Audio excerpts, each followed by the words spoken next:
Good morning, students. Today we will starting our chapter 9 books of original entry means journal. हम आज journal में किस तरीके से हमारी कोई भी ट्रांजैक्शन होती है बिज़नेस के अंदर और हम उसको किस तरीके से बिज़नेस के अंदर रिकॉर्डिंग का काम करेंगे, उस ट्रांजैक्शंस का जो फॉर्मेट रहेगा वो हम आज यहाँ देखेंगे। हमारी जो जर्नल बुक होती है वो एक डायरी की फॉर्म में होती है। मैंने आपको बताया जस्ट लाइक योर रजिस्टर। उस रजिस्टर में हम किस तरीके से फॉर्मेट बनाते हैं, उसमें किस तरीके से एंट्रीज पास करते हैं वो हम देखेंगे। जर्नल का मीन्स है क्या? Journal is a book of prime entry or a book of original entry in which transactions are first recorded in a chronological order on the basis of source document, on the basis of vouchers. हम क्या कर सकते हैं, हम journal entry को पास करते हैं अपने जर्नल के फॉर्मेट में।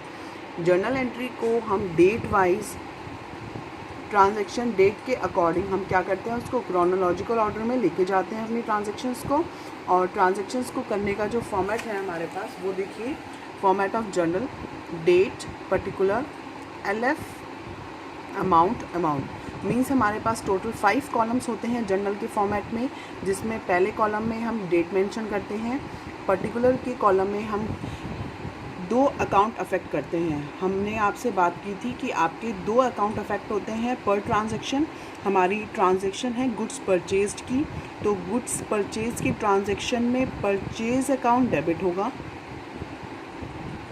और हमने उसके लिए कैश पे किया तो यहाँ कैश मेंशन होगा।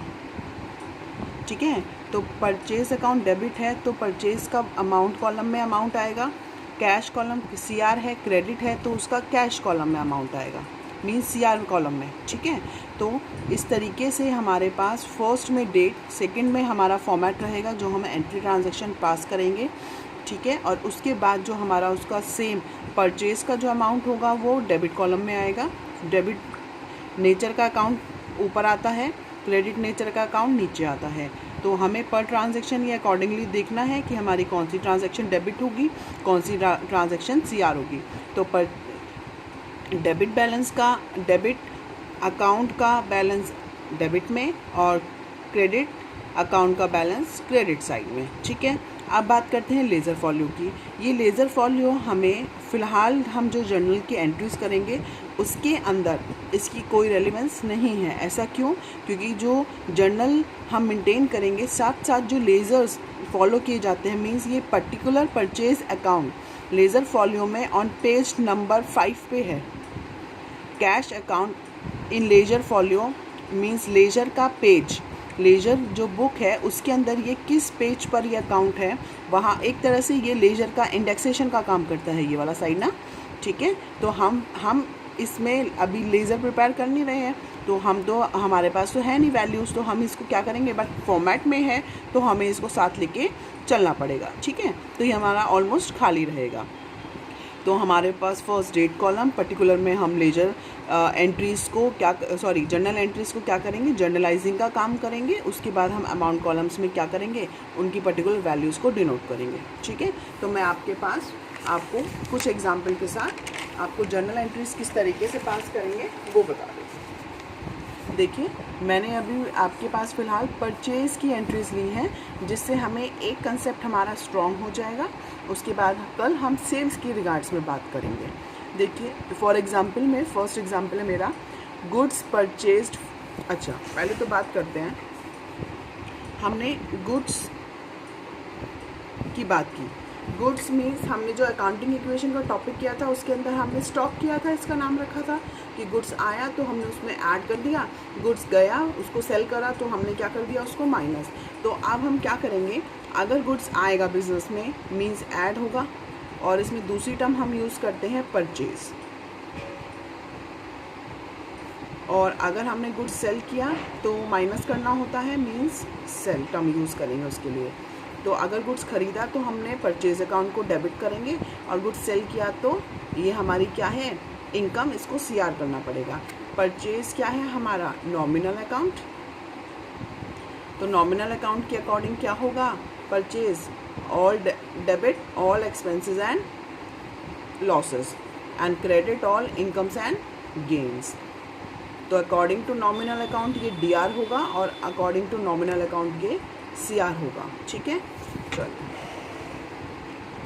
अब देखिए, अगर हमें ये भी पता लग जाता है एक ट्रांजैक्शन से कि कौन सा अकाउंट DR होगा कौन सा CR, तो अगर हमें एक साइड का पता लग जाता है तो हम सेकंड साइड को एज्यूम कर सकते हैं कि वो इस तरीके से हो जाएगा।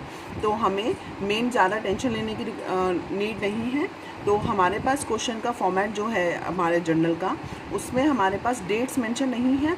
अगर डेट्स नहीं है आपके क्वेश्चन में तो आप डेट की जगह क्या रख सकते हैं, सीरियल नंबर। ठीक है, अगर डेट मेंशन है तो डेट रखेंगे, अनलेस नहीं तो आप लोग क्या रखेंगे, सीरियल नंबर्स। डेट या serial number, particular and LF means ledger folio, amount DR, amount CR। Goods purchased for cash means goods purchase किया और कैश की पेमेंट करी है। कैश हमारे बिजनेस से जा रहा है तो कैश हमारा असेट है। कैश के ऊपर जो रूल लगता है वो लगता है रियल अकाउंट का, means debit what comes in, credit what goes out. तो cash goes out then it will be credit. Then first entry हमारी क्या होगी, purchase according to nominal account debit होगा।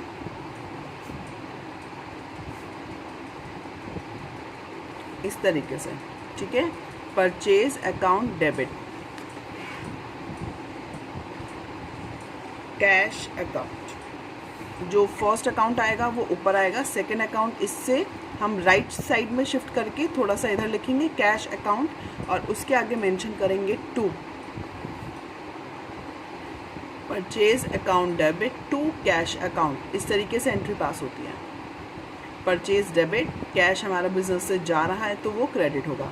अगर आपने परचेज अकाउंट आपको समझ में आ गया वो नॉमिनल अकाउंट है, एक्सपेंस साइड है, तो हम क्या करेंगे, इसको डेबिट। उसके बाद दूसरा अकाउंट अफेक्ट हो रहा है कैश, तो टू कैश। ठीक है, अगर हमें परचेज अकाउंट समझ नहीं आया कि डेबिट होगा या क्रेडिट, तो हम क्या कर सकते हैं, हमें दूसरा रूल हम अप्लाई कर सकते हैं। कैश मीन्स बिजनेस से जा रहा है तो वो क्या होगा, according to real account CR होगा। तो हम क्या कर रहे हैं उसको CR, तो दूसरा अकाउंट ऑटोमेटिकली क्या हो जाएगा, डेबिट। तो हम अगर एक अकाउंट को भी डील कर लेंगे तो हमें समझ में आ जाएगा कि दूसरा अकाउंट डेबिट होगा या क्रेडिट। तो परचेज अकाउंट के सामने पर फर्स्ट डेबिट कॉलम में आप क्या लिखेंगे, 10,000। ऐसे ही टू कैश वाले कॉलम में 10,000 आप कहाँ लिखेंगे, CR कॉलम में, क्योंकि कैश क्या हुआ है आपका, क्रेडिट। ठीक है, और इसके बाद इस एंट्री का ब्रीफ डिस्क्रिप्शन हम कहाँ देंगे, इस नीचे, इसी के जस्ट नीचे हम इसको बोलते हैं नरेशन। नरेशन मतलब एंट्री जो हुई है उस एंट्री का ब्रीफ डिस्क्रिप्शन हम यहाँ मेंशन करेंगे। यहाँ पे हम क्या लिखेंगे, गुड्स परचेज्ड फॉर कैश। ठीक है, तो ये हमारी फर्स्ट एंट्री कंप्लीट हो गई है। इसके बाद देखिए हमारी सेकेंड एंट्री, यहाँ पे हमने गुड्स परचेज्ड किया फ्रॉम राम से फॉर 8,000 रुपीज़। तो अब हम क्या करेंगे, 8,000 रुपीज़ का हमने गुड्स खरीदा है तो यहाँ भी हमारा परचेज अकाउंट डेबिट होगा। बट राम से ख़रीदा है, यहाँ पे किसी पर्सन का नाम नहीं आया तो वहाँ पे कैश एज्यूम करेंगे। जहाँ पे किसी पर्सन का नाम आ जाएगा तो वहाँ पे हम क्या एज्यूम करेंगे कि ये हमारी क्रेडिट ट्रांजैक्शन है। क्रेडिट ट्रांजैक्शन है मतलब कि सामने वाले ने हमें क्या किया, गुड्स दिया है। गुड्स दिया है मतलब वो हमारा गिवर है। राम क्या है, पर्सनल अकाउंट एंड गिवर, तो मीन्स ये क्रेडिट होगा। परचेज अकाउंट हमें पता है कि वो हमारा डेबिट होगा, तो परचेज अकाउंट डेबिट, और राम से लिया है तो राम क्या है हमारा, गिवर। गिवर मतलब क्रेडिटर, तो purchase account debit to Ram. तो परचेज के सामने आ जाएगा 8,000 डेबिट कॉलम में, राम क्रेडिट हुआ है तो क्रेडिट कॉलम में आ जाएगा 8,000 रुपीज़। तो हम यहाँ पे क्या नरेशन देंगे, गुड्स परचेज्ड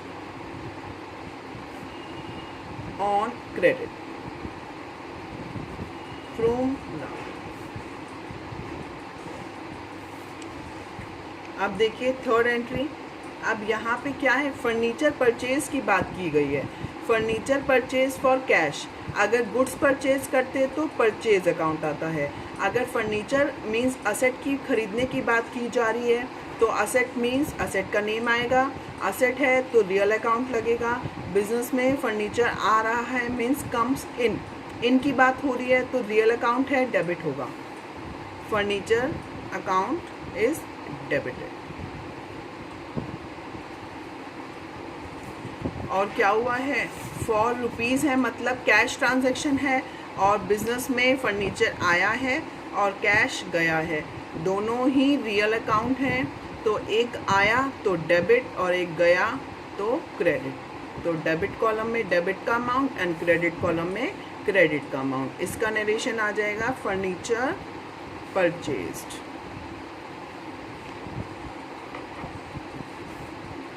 इस एग्जाम्पल की हमारी लास्ट एंट्री है। यहाँ पे अब बिल्डिंग परचेज की गई है फ्रॉम मोहन से। Mohan is the giver and building again asset purchase, तो it is a real account and this one is the personal account. तो पर्सनल अकाउंट है, गिवर है तो क्रेडिट होगा, बिल्डिंग है परचेज की है तो बिल्डिंग का नेम आएगा। As per real account building भी हमारे बिजनेस में ऐड हो रही है, तो एडिशन मतलब आ रही है, तो हमारी बिल्डिंग क्या हो जाएगा, बिल्डिंग अकाउंट डेबिट। दूसरा अकाउंट किसका आएगा, मोहन का। तो मोहन हमारे पास क्या हो चुका है, क्रेडिट, क्योंकि ये भी क्या है, गिवर, और 12,000 रुपये से हमने गुड्स खरीदा है। सॉरी, क्या खरीदा है, building. It's not good, it's a building. तो बिल्डिंग है तो असेट है, रियल अकाउंट। मोहन है, पर्सनल अकाउंट मीन्स गिवर है, क्रेडिट हो जाएगा। इसका नरेशन हम मेंशन कर सकते हैं, बिल्डिंग परचेज्ड फ्रॉम मोहन। तो इस तरीके से मैंने आपसे परचेज से रिलेटेड ट्रांजैक्शंस को कवर करा है। तो यहाँ पे आप इस तरीके से हर एक ट्रांजैक्शन के बाद लाइन ड्रॉ करेंगे, और इस लाइन ड्राइंग से हमें ये पता लगेगा कि ये पर्टिकुलर एंट्री सेपरेट है फ्रॉम सेकेंड एंट्री। तो इस तरीके से हमारा जर्नल का फॉर्मेट रहेगा जिसमें हमने ट्रांजैक्शंस की हैं। तो इस आज आप इन ट्रांजैक्शंस को रिवाइज करेंगे अकॉर्डिंग टू द रूल्स। आप ये देखेंगे कि कोई एंट्री डेबिट क्यों हुई है, कोई एंट्री क्रेडिट क्यों हुई है। तो टुडे, क्योंकि ये हमारे लिए वेरी मोस्ट इम्पॉर्टेंट चैप्टर है और ये थोड़ा हैवी भी रहेगा एकदम आप लोगों के लिए, क्योंकि अभी आप धीरे धीरे इसको समझना शुरू करेंगे। तो प्लीज़ आराम से और बिल्कुल पेशेंटली आप इसको डील करेंगे। तो आज के लिए बस इतना ही। Thank you.